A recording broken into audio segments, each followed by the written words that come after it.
Adyong adlaw kaninyong tanan, magandang araw sa inyong lahat. Gikan dai kog maunlad kay namalit kog short ug pajama ni Justin nga mga bratuhon ragod kay naka naman tay bakanti gamay nga kwarta kay iyahang mga short tanan puros ra jud nahatag sa iyahang mga tita.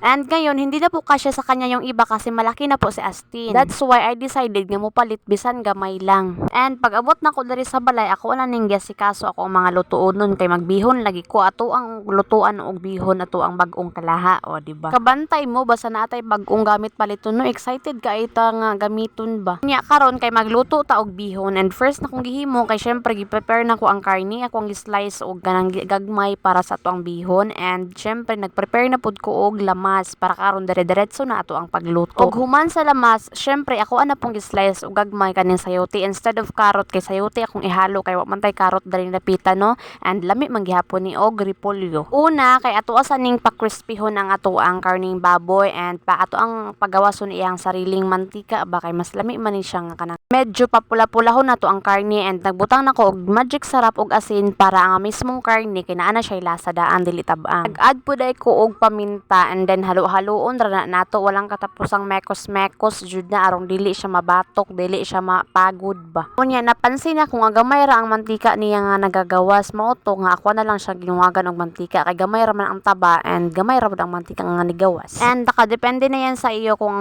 gustuhon pa jud nimo siya ipa-brown, so go lang. And while naga prito ko sa karni and ang bihon ako na pud siyang gihulom, binabad ko na siya sa tubig para nga mamaya hindi siya matigas, hindi ako maayawan ka ukay-ukay ba para nga mabungkag siya. And pag golden brown na ang itsura, pwede na siya tuwan na siyang ipadaplin para gisahon na pud ato ang lamas. Anyways, kitang mga inahan no, basta naago tay mga bag-ong gamit no, maura jud na ato ang kalipayan ba, and nakabantay ba mo nga parehas na ko ba kay kanang basta naagoy mga bag-ong gamit na makugihan naman hinuon ko no. Dapat tay magsige tagpalit og bagong gamit ani para parmi pud kugihan. Ang problema lang pud ani ang ato ang inog palit.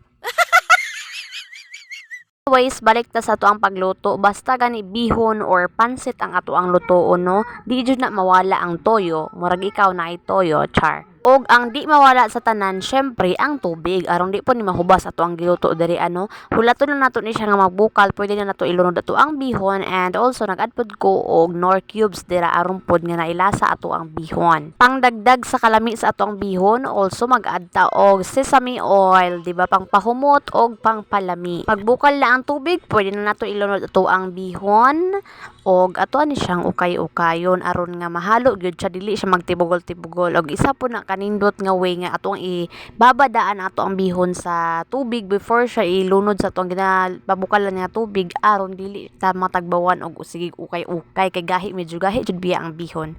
And also ato nang ibutang ato ang mga gulay kay medyo hubas naman siya aron pud maluto pud ang gulay, dili lata, dili pud nga ingon nga kanang hilaw.